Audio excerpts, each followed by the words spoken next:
Information Talk Radio. Hi, welcome. This is Dr. John DeMartini. This is one of the most amazing and inspiring shows that you can listen into. If you want to be on the edge of your seats, if you want to open up your heart, if you want to expand your mind, and you want to meet incredible people, stay tuned because you're just about to experience a transformative radio show that will change your life. And you're listening to the Dr. Pat Show that's coming up right next.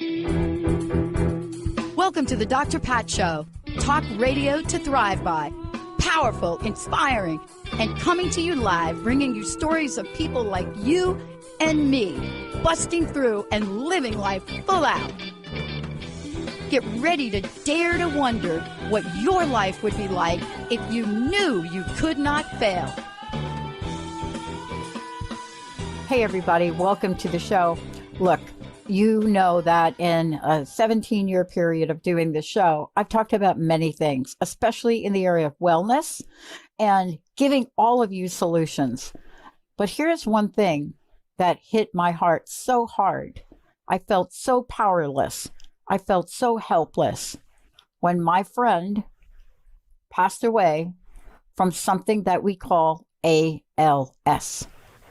And today, somebody that is joining me here today, co-founder, executive chairman of Dutch Brothers Company, Travis Boersma, has a powerful, empowering, not helpless, not hopeless message. Why?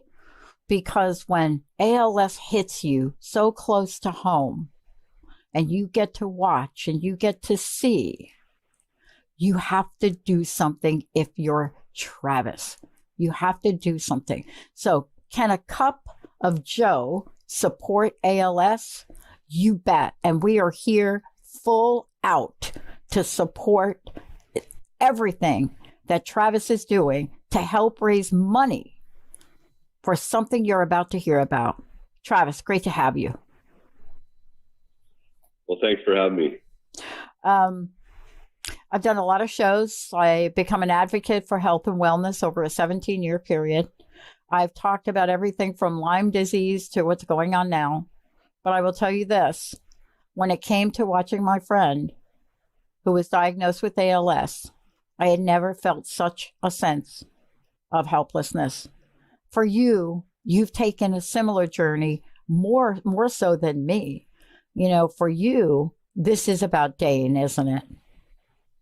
Well, there's no doubt about it, but it's, you know, in my experience, you know, there's no bigger heart-wrenching, difficult, brutal thing that I've been through than what I had to go through with my brother. Yep.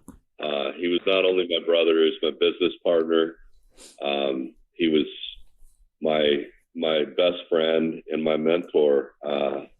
And so, you know, seeing Dane go through something like that in those early stages, we thought, I remember thinking, oh, you know, we're going to beat this thing. We're going to fight it. We're going to beat it, you know, and you quickly realize over time that you have no control.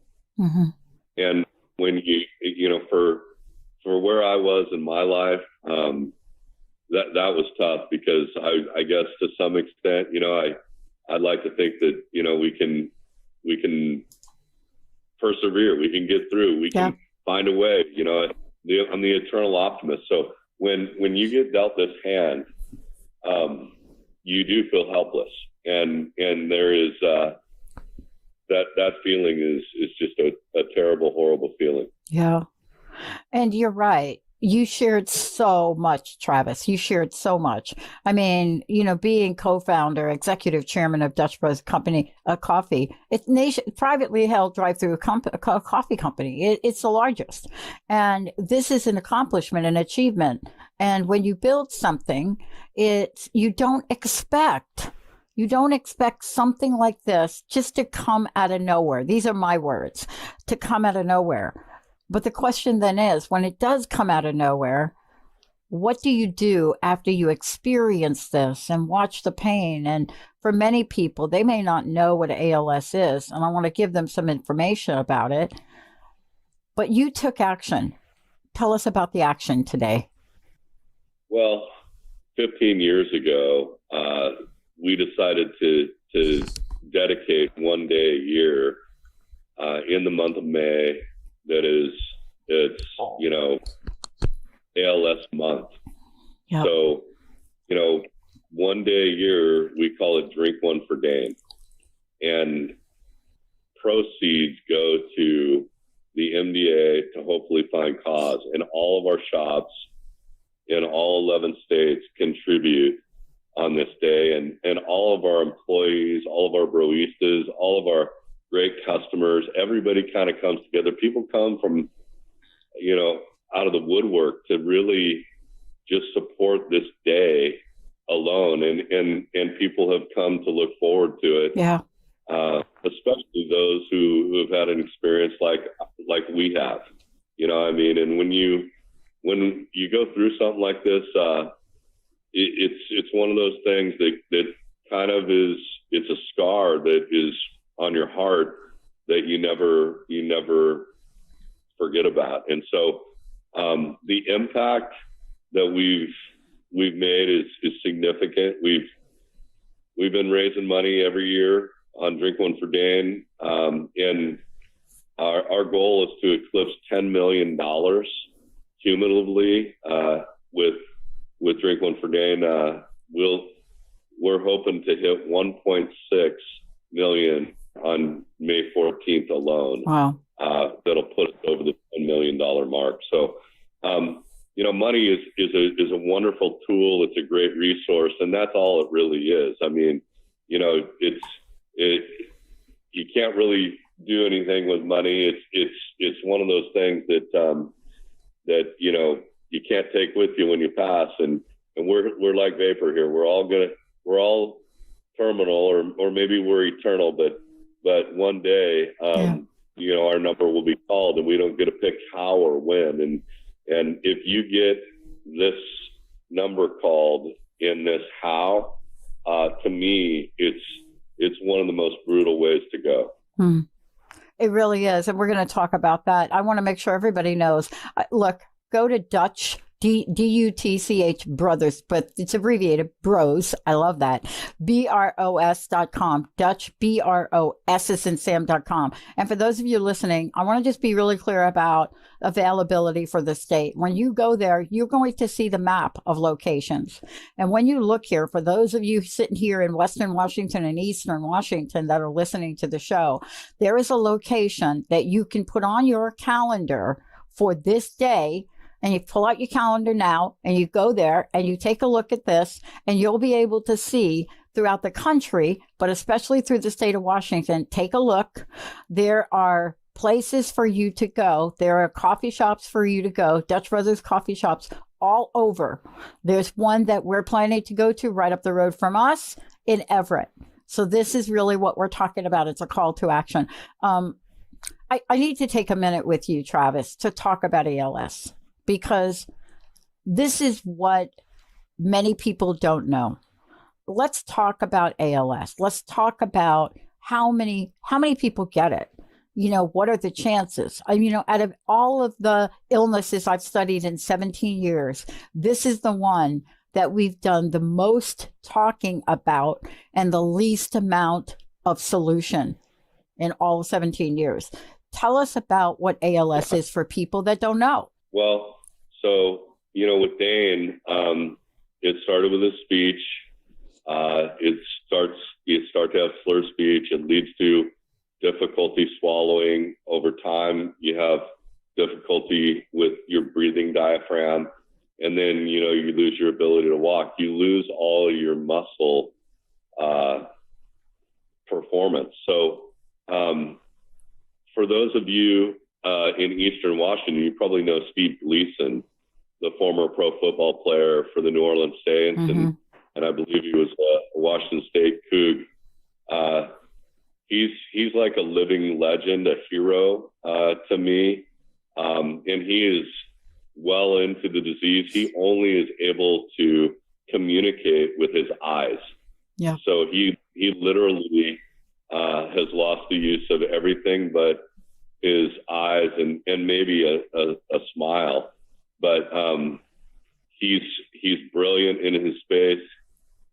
There's people that struggle with this disease.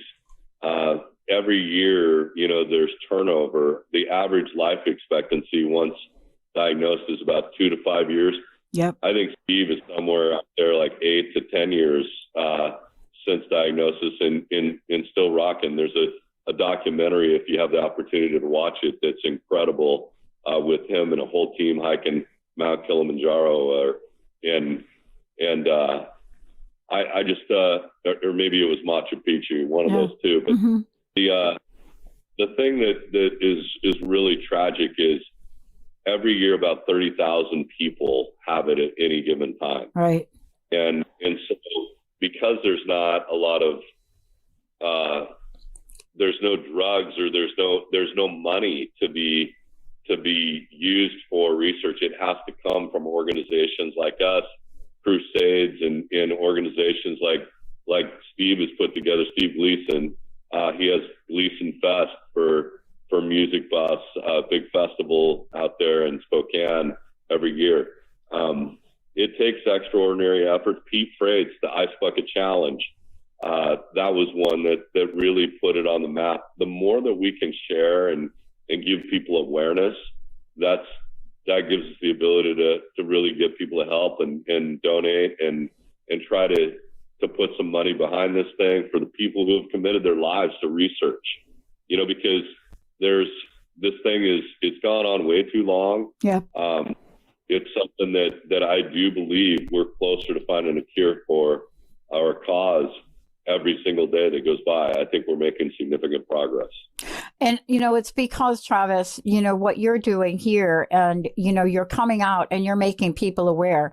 And, this is important, because of what we just talked about with ALS, because of the short life expectancy, because there really is, and I will say this, there really is no drug to cure it. There's less publicity about it, and less funding for it. And if it's not for you to do something like drink one for Dane, Friday, May 14th, right?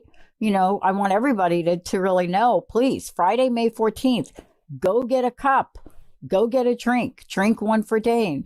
Because without these kinds of campaigns, the people that suffer from ALS, they really don't have the support. And it doesn't matter what race or ethnic background you are. It doesn't matter what age you are. That's the trick. It doesn't matter any of that, right? 90% of ALS cases are sporadic. And so this is a way to get the word out. This is what Travis is doing. Tell us, so look, I'm saying to people, go get a drink for Dane. How do people go about that, Travis? Well, our company, we've got over 450 locations in 11 states. So, we're growing. We're here to make a difference. Our mission is we're a fun-loving, mind-blowing company making a massive difference one cup at a time. This day is all about that. Yeah. I mean, we're on fire on this day. Our people are out of their minds, stoked. We're building beverages faster than people can blink their eyes.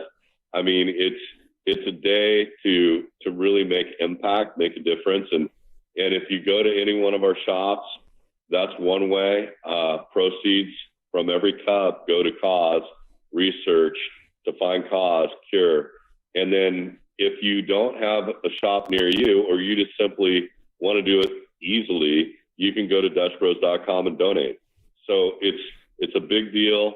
The goal, again, is 1.6 million on May 14th.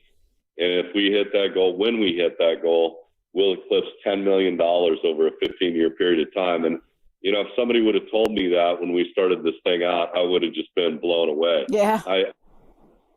But the reality is what is going to be the blowaway, what is going to be the difference maker is finding cause, finding cure, and that will really be a big difference maker in people's lives.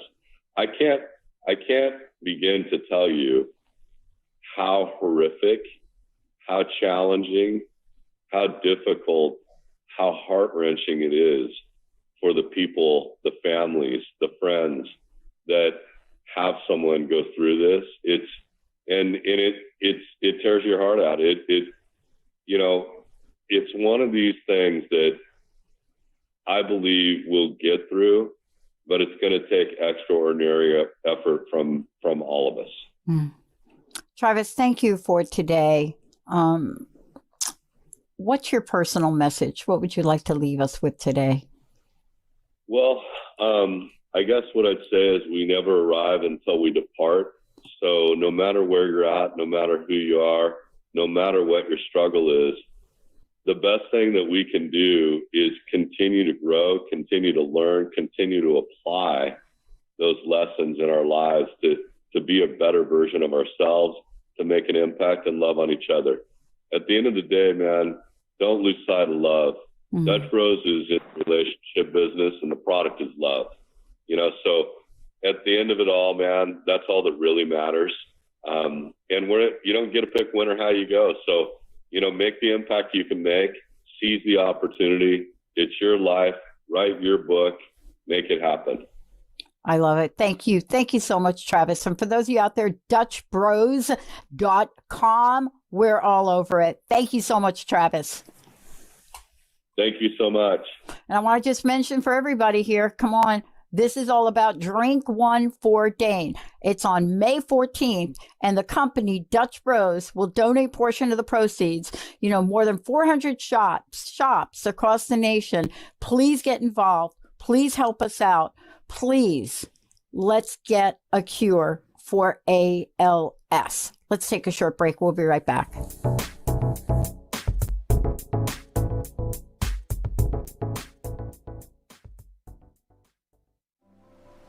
Imagine what it would be like to turn your pain into purpose.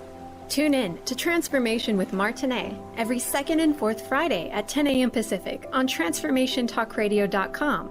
Martinet and her guests are here shining their lights today through empowering stories of hardship and transformation. Begin to see your life in a new light. Visit MartinetEmmons.com and tune in every second and fourth Friday at 10 a.m. Pacific to Transformation with Martinet.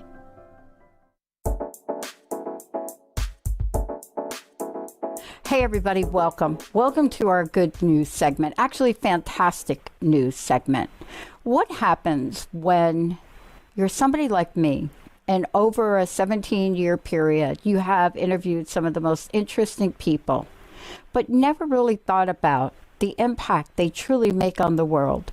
What happens if we were to celebrate these female writers, these trailblazers who change the world? What if we took a look at who they are and what their impacts have been? Many of you have used quotes from them. Many of you know who they are and what they've done.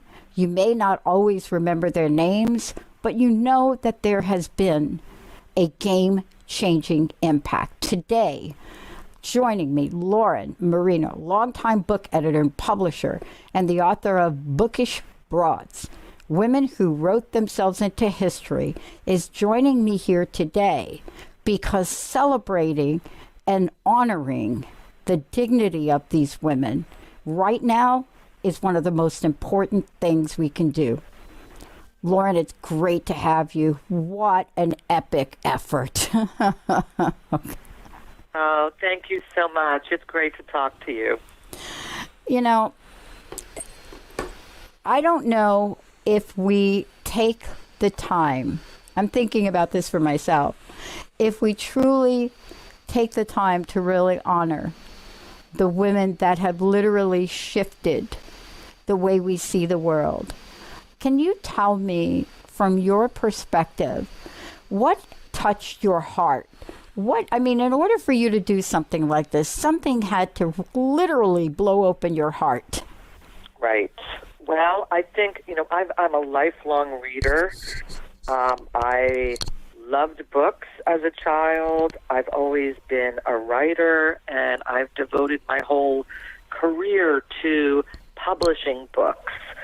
But as a woman, as a mother, and a writer, I just feel that women writers have not been honored enough or celebrated enough. And that's what I always read growing up. It's what my daughter reads. The books that female writers have written have shaped me. They've shaped who I am. They've made me who I am. Characters like Jane Eyre, who shows tremendous courage. And I think as a reader, being able to see yourself, relate to the experiences and the inner life of the characters that you're reading about is really important. The specific impetus for writing Bookish Broads was that I was reading an article from the American Library Association, and they were saying, we're so proud that we have this list of the top 100 most circulated books in the libraries from all around the world. And I said, oh, well, this will be interesting. What are these are the books that the libraries send around the most, that people check out and read the most. And I looked at that list, and I saw that I actually sat and counted 14 out of the top 100 were by women. And I said, how can that be? That it's 14 out of 100? Wow. And yet I know as a book publisher that 70 to 80% of books are bought by women. I know my mother was a huge reader growing up. I know that I'm a big reader. I know that women are the ones that start the book club. Yeah. I know how successful women writers are. Books on the bestseller list in fiction are so many are by women. So is that an algorithm problem? These are books. So anyway, I just started digging deep into. I wanted to know why this was, but I also, more importantly, wanted to just celebrate them, the obstacles that they had to overcome, which were many throughout history, because women did not have legal rights, women did not have access to books or education, really until the 20th century, and yet they were ostracized if they were writers. They had to publish under male pseudonyms or have to publish anonymously. And yet I know that these women shaped me and shaped millions of other girls and women growing up. So that just put a fire in my heart. I said, I want to find out what these women were about, and I want to share that with the world, and I want to make it accessible and fun, and I want to highlight some of the best books that they wrote, so that hopefully this is kind of like Bookish Broads is like a little guidebook of female writers through history, and you can read about the story behind the storyteller and pick the ones that you want to know more about, and then look at the further reading I provide, or I just want to celebrate them, and I want to make people turn to them. Yeah. So that was really fun. And I think, and by the way, you've done that, because what we're really seeing now is, I believe, this is me now speaking, a hunger. Let me just call it a hunger. I can't tell you how many of my friends and multi-generations now are, if they're not reading a book, they are listening to a book. And I honestly, I've been doing this 17 years, and in a 17-year period, I have never been in a time where more women, I can't speak for the men, more women that I know of are reading books, less television, in their car. They are doing that. But what you're doing is so special. And let me tell you why. There are many of us that have broken through a profession or a field, and we know what that's like. I cannot imagine what this was like for these women. I can't imagine what it was like for the women that sat in a monastery and wrote things and never got a single bit of credit. What are some of the firsts that you discovered? Meaning the first ... the first ... Right. Well, I think, one of the things that really surprised me in researching this was that some of the first female writers in the Western world were the nuns. And there were a lot of reasons for this. One was that most women, most girls, were put into forced arranged marriages by the time they were 12 years old. Yeah. As soon as they were of childbearing age, they were married off. And in some cases, I mean, if they didn't, we know how dangerous childbirth was and can still be. Yep. If they didn't, they would have one child after another. Yep. In some cases, you could have 20 children. 20 children if you didn't die in childbirth. And so you never learned to read. You didn't learn to write. The way to, if you had a fire in your heart to change the world, or to learn to read or write, or to express yourself the way that you did, that was joining the convent. So the first female writers were nuns, and it was not legal. Women were not allowed to write or to read, but the nuns would all sit there in the convent together, and they taught each other how to read and write, and they used divine inspiration and showing their praise for God as that was how they expressed themselves. That's how their passion for God is what they wrote about, and therefore it was acceptable. So I just found that utterly fascinating. Yeah. But also, I studied English literature in school, and I learned that the first novel was written by Samuel Richardson in the 18th century. Yeah, the first novel was written in 11th century Japan by Lady Murasaki Shikibu. Wow. She wrote The Tale of Genji, which is still a beloved book. She wrote it in Japanese, and it was really, it's a 1,300-page book. She was in the Empress's court, and it was sort of all of the drama going on at court, and it was a sort of soap opera that would rival The Crown or Bridgerton. But she's credited in Japan for that. She's well known there, but she's not that well known in the United States. So I thought that was fascinating. Lauren, let me ask you. The list goes on and on. Yeah, let me ask you this question because, well, first off, you're absolutely right. My stepmom had my first, my stepmom had my sister Joyce at 12 and Doris at 13. So that's still going on down the South. So I totally get what you're talking about there. Right. But let's talk about this. We're running into a strange situation in media right now. And I'm an independent network. I own a network independent, but we distribute. And we're finding right now that some of the interviews we distribute are being censored. And I never thought, I thought, well, these women went through the censorship. I'm never going to go through the censorship thing. And I'm not talking about extreme things, right? I'm not even talking about extreme things. I'm talking about a host mentioning or saying something that they don't think is medically proven.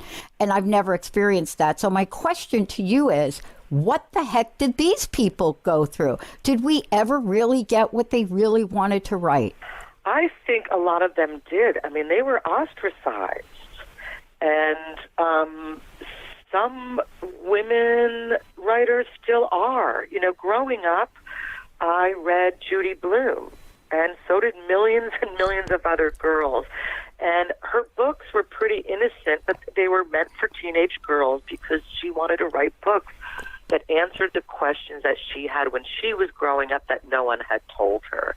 And I read Judy Blume, and that got me through. That's where I learned what I was going through. When you're going through puberty and adolescence, it's such a confusing time.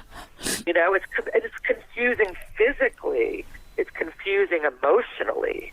And just to read those books made me say, "Oh, okay, I get it. This is what happens, and this happens to everyone, and I'm not weird, and I'm okay." And but Judy Blume is censored. Yeah. Judy Blume is one of the most censored writers, and yet I don't know how I or so many millions of other readers would. Books are there to help, not just to entertain, but to educate and to provide knowledge and to provide different perspectives and points of view. They're there to create understanding, and that's why I think reading is so crucial, and having all kinds of different voices heard, and women's voices were not heard for centuries. Yeah. And a lot of them were lost to history. That's what, yeah. I got to really honor what you're doing. What you're doing and what you've done. I hope you keep doing it, because the book that you've written is amazing. It is amazing. And it is such an important body of work right now. And I want to make sure people know, how do they get the book, Lauren? And how do they find out more about you? Let's make sure we do that. Sure, thank you.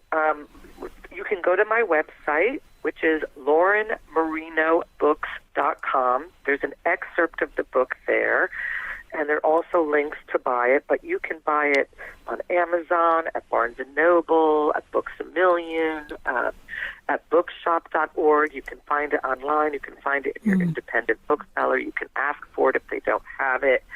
But all those links are on laurenmarinobooks.com. Now, I know you've got to run. Your research was amazing on this. I'm a researcher at heart, but nothing near as interesting as what you did.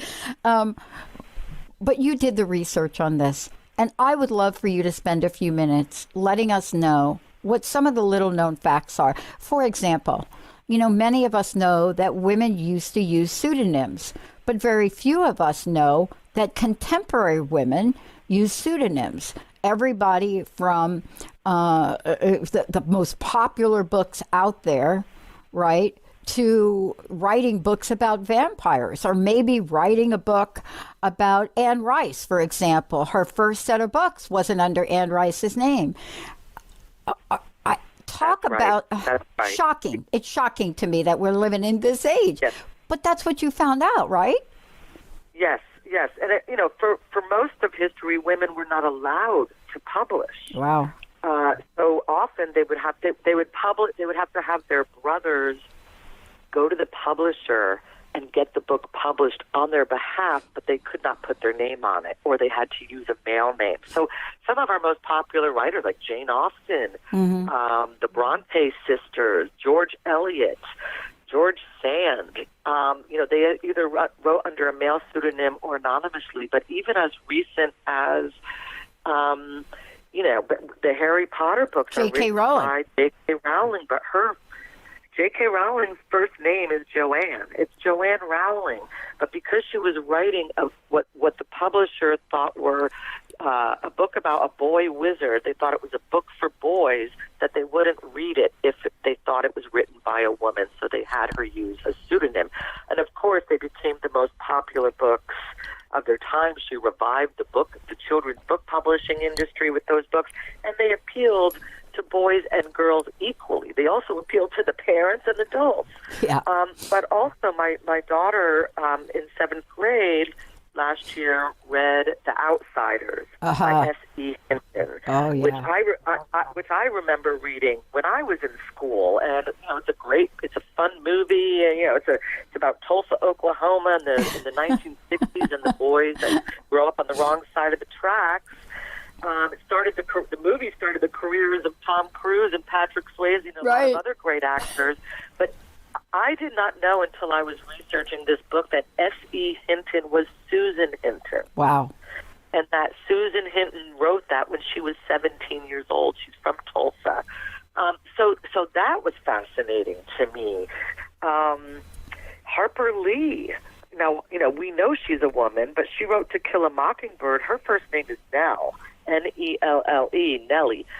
She knocked the first name off of it and said Harper Lee, published under Harper Lee, because she said, well, that's sort of, it could go either way. It could be written by a man or a woman, and she didn't want to hurt her ability to get reviewed or to sell books.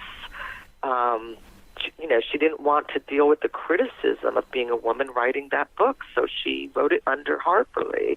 So it still happens in some ways, and it's surprising that it still happens. But there are still some prejudices in the culture, and so women have found ways around them because they feel so passionate about expressing themselves and getting their their words on the page and getting their ideas out there and sharing them. So they're really trailblazing and very, very brave, because the consequences to expose yourself like that, they're real. Yeah. They're real, especially in the era of cancel culture and everything else. So, Well, I'm happy to celebrate. I'm happy you're celebrating, but honestly, when I took a look at this, it's way more than a celebration. It is really almost a documentary about honoring these women and what they've done. And I do have one last author for you to comment on. As a kid, I grew up, and I loved all of the horror, anything with horror books and anything like that. But here's my last question, because I know you got to run. They're going to kick me off here in no time. It took me a decade to believe. Now, I'm going to admit this on air, but I was young. Okay. Who wrote Frankenstein? Frankenstein. Mary Shelley. Exactly. Out of all of the books, right? Mary Shelley. You would never have thought that, would you? Yes. No. And she was only 17 when she wrote it, which is also incredible. Really? And, we don't have time to get into all of the stuff about Frankenstein, but, people think of it as just a horror book, but it's really much, much more than that. Yeah. It's, Mary Shelley had 8 children, and before Percy Shelley, her husband, died, and only one of them survived. So she had a lot of loss in her life. So Frankenstein's really a book about creation and destruction and her own grief over the loss of her children. Yeah. So it's like you have to read that book on many levels. Yep. And it's astonishing that a young woman wrote that. No one believed it at the time. They all thought that Percy Shelley wrote it, that her husband wrote it. Yeah, they still don't believe it. Yeah, people still don't believe it. I guess not. Don't. Lauren, I got to tell you, I know you've got to run. I know I'm probably in trouble for stretching this interview, but honestly, I could talk to you for a full hour interview on this. There's so much more to talk about. First of all, let me honor you as a woman for honoring these women. It is something that as women we don't do that often, and as a matter of fact, I'm planning to do that for women in my field. These are people that do radio and podcast, and women don't own networks, but we do, and so you have done something extraordinary. Please tell folks how to get the book, and I've got to know your personal message. Well, yes, LaurenMarinoBooks.com. You can buy it. Bookish Broads, Women Who Wrote Themselves in a History, Amazon, Barnes & Noble, Bookshop.org, Books A Million. Wherever books are sold, you should be able to find it. And I think this is a great Mother's Day gift. If your mom loves to read, I think it's a great graduation gift.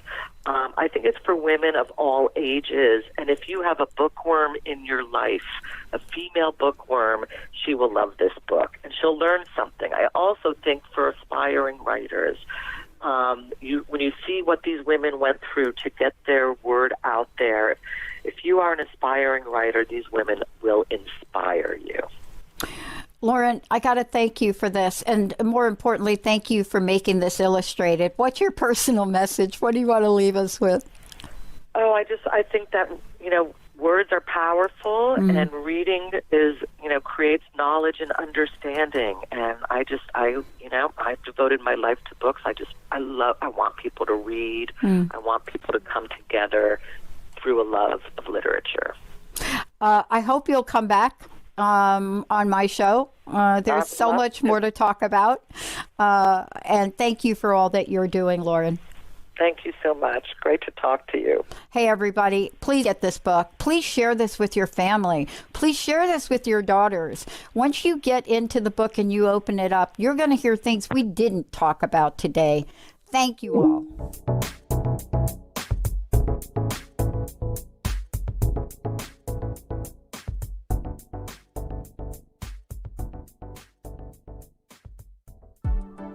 Parenting isn't about perfection. I think we all know that. Parenting is about being present and honest, having compassion for your child and for yourself, communicating consciously and loving unconditionally. Tune into the Awakened Parent Project with Susan Dolce every first and third Tuesday at noon Pacific on TransformationTalkRadio.com. Learn to be an empowered parent through the techniques of the conscious parenting community. To learn more about Susan, visit susandolce.com. Can a cup of Joe support ALS? May 14th. If you go to any one of our shops, proceeds from every cup go to research to find cause. If you don't have a shop near you, you can go to DutchBros.com and donate. The goal is 1.6 million. All of our broistas, all of our great customers. It's going to take extraordinary effort from all of us. Let's talk about ALS. Go to DutchBrossAsSandSam.com. TransformationTalkRadio.com.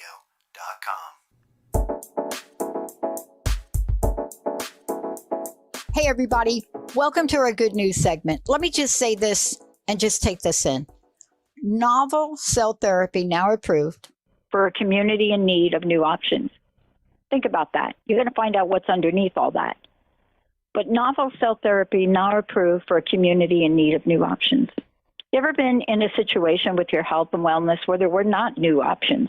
Today, joining me here, we're going to understand this really deeply about this cell therapy that offers a new potential option. And you're probably saying, for what? But I am going to have the experts talk about that. Dr. Nina Shaw is joining me here today, professor in the Department of Medicine, UCSF Health, and treats patients at the Hematology and Blood and Marrow Transplant Clinic. That is a big job. That is someone that knows a lot about what we're about to talk about. And then I want to introduce you to Cecilia Romansky, diagnosed with something that did not have a lot of new options. You're going to hear about that. Dr. Shaw, Cecilia, welcome to the show, both of you. Thanks for having us. Thank you. All right, let's reveal the mystery.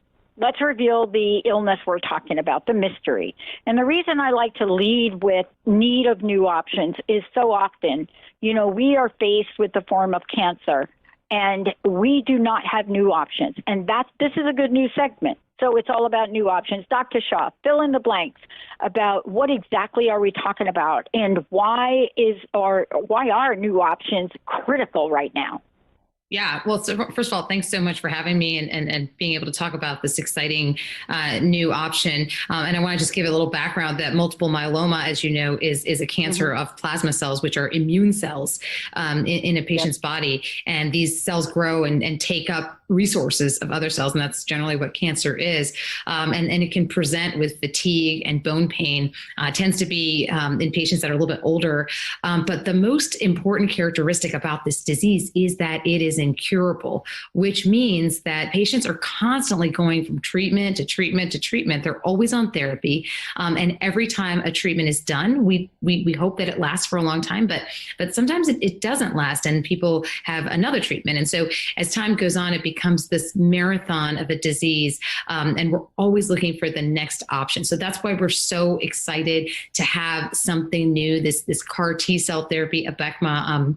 And I just want to point out, I'm not being paid by Bristol Myers Squibb for this interview at all.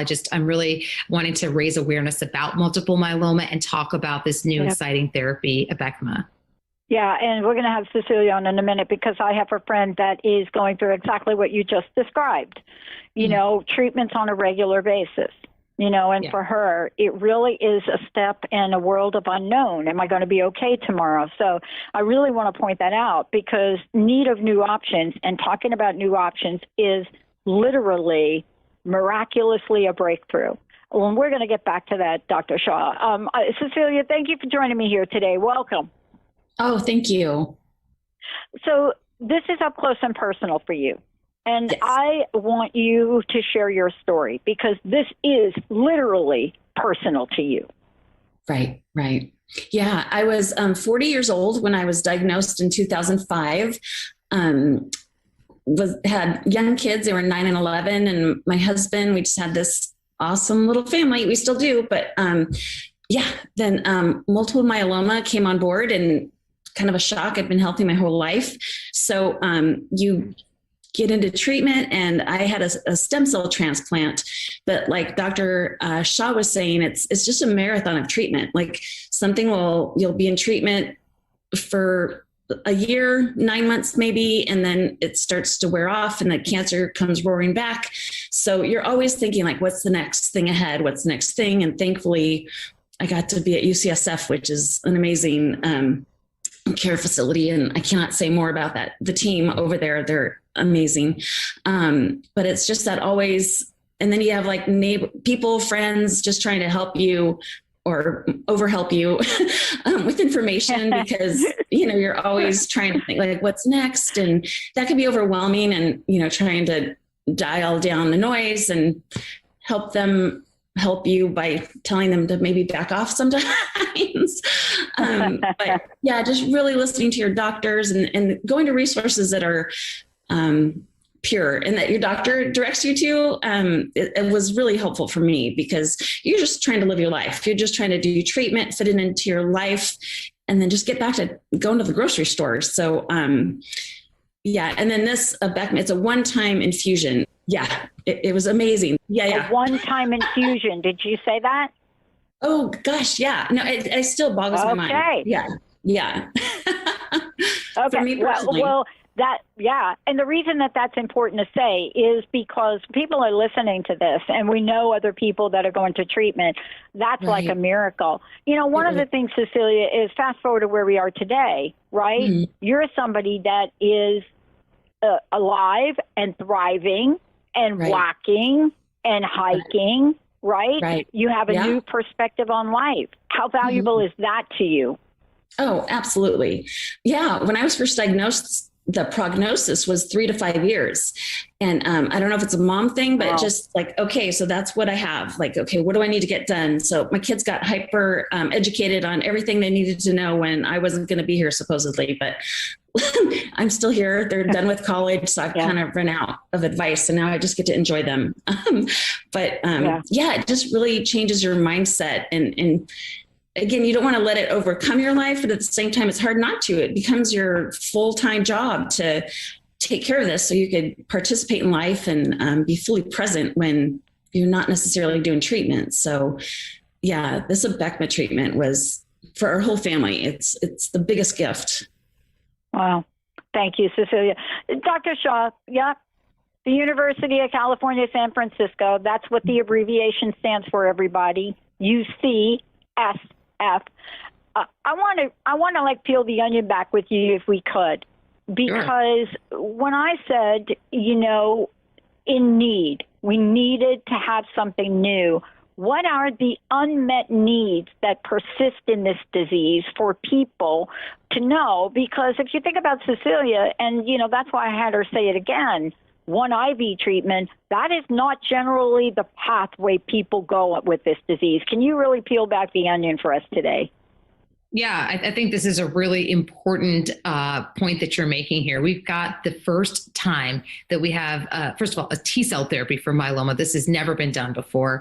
It's an engineered T-cell. So it's using all this cool technology to make this T-cell specific for the myeloma. So we're taking advantage of what we're given, the immune system, and making it better to try to kill the myeloma. So that in itself is a huge thing. And the unmet need is that patients usually do get cycles and cycles of chemotherapy, and each cycle is weeks and weeks, right? So they come to their infusion center and do that, but this is a one-time treatment. And the fact that it's combining the novelty of immunotherapy with the novelty of just being one time. I mean, this is something that is definitely a synergistic, just a great resource to have for our patients. And that's why I'm saying that it truly is addressing this unmet need of, one, trying to treat cancer, and two, trying to make things better for patients. What have you learned? This is new, so I'm not going to put you on the spot as much as I normally would. It's a new treatment. But there's a cycle that goes on here for Cecilia, Dr. Shah, where people seem to be doing better, and then maybe they get to a state where there is this, I don't know, maybe relapse that happens. I mean, it's almost like a roller coaster ride prior to this innovation. And so I want to talk about that with both of you, but more importantly, how do people, Dr. Shaw, how do they find out about this? Yeah, you've captured it perfectly. It is a roller coaster marathon, like a long, thing. There are good times and bad times. People can find out a lot more about this therapy at abecma.com. That's ABECMA.com, and that will actually tell you a lot more details about the logistics, et cetera, what this therapy is. In addition, give a lot of resources about multiple myeloma for patients and family members. And I want to point out that this is a new therapy. It has its side effects. And I want to make sure that I say that there are some serious side effects associated with it, which can include something called cytokine release syndrome, or CRS, and also neurotoxicity. Side effects, and things that you should tell your doctor about if you experience them. But overall, just something so new that's now a new option for patients that we just didn't have before up until a few weeks ago. Well, let's talk about side effects for a minute, Cecilia and Dr. Shaw, because chemotherapy has its own bundle of things, right? And I'm glad you pointed it out, because people can make their decisions on this. That's what I love about doing these shows. It's like you get to do your research, you get to do your homework, you know there are side effects, but then you know what you've gone through in your life and you make a decision, right? Right. Cecilia, for you, you know the side effects, you made the decision. How's that feel? Great. We knew the side effects ahead of, being at this job for 13 years, prior to the infusion, every side effect that I would hear with any chemo was like, well, it could kill you. So, I'm going to kill me, or I'm going to live, or I'm going to die soon if I don't do treatment. So it was very exciting. Like, I don't mean to belittle it, but the Cytox, it was the treatment that I was going to maybe not during the treatment know who people were. Like, my family was super excited about that. They were going to tease me, videotape me. I think they thought my wisdom teeth were getting pulled. And none of that happened for me. So I hugely disappointed my family.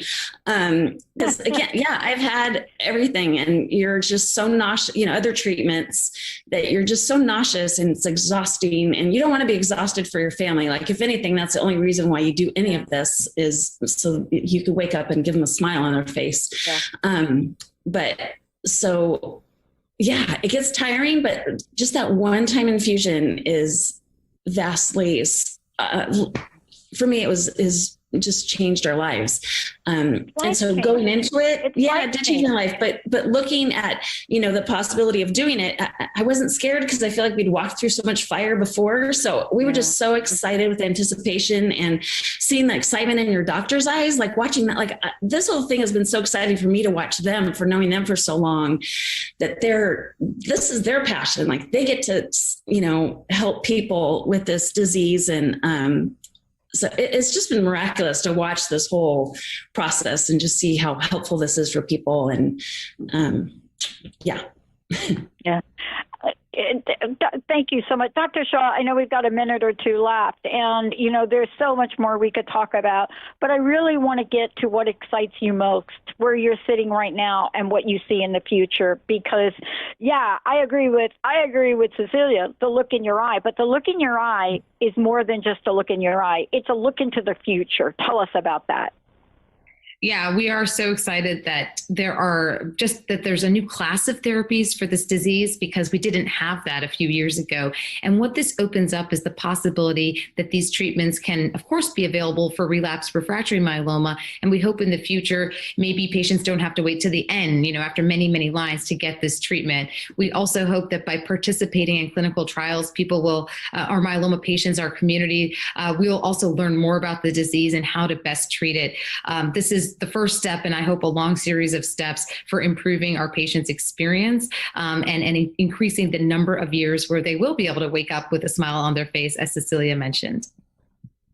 I love it. Look, one last time, I would love for you to tell us how to find out more about this, and what's your personal message? What do you want to leave us with today?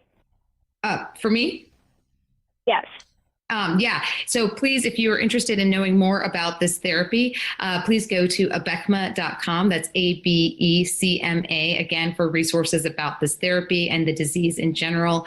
And most importantly, to educate yourself, your family members, your caregiving team. Knowledge is power. And that's the most important thing you can have with you on this really long marathon journey. Thank you. Cecilia, what do you want to leave us with today? Oh, gosh. Yeah, just always have hope. Like always trust in your doctors. If you have hope, because they are working so hard with this disease to come up with just amazing options for us. So just be hopeful, hang in there. Yeah, I love it. That I'm going to use for the rest of the week. Thank you. Let's take a short break, everybody. We'll be right back.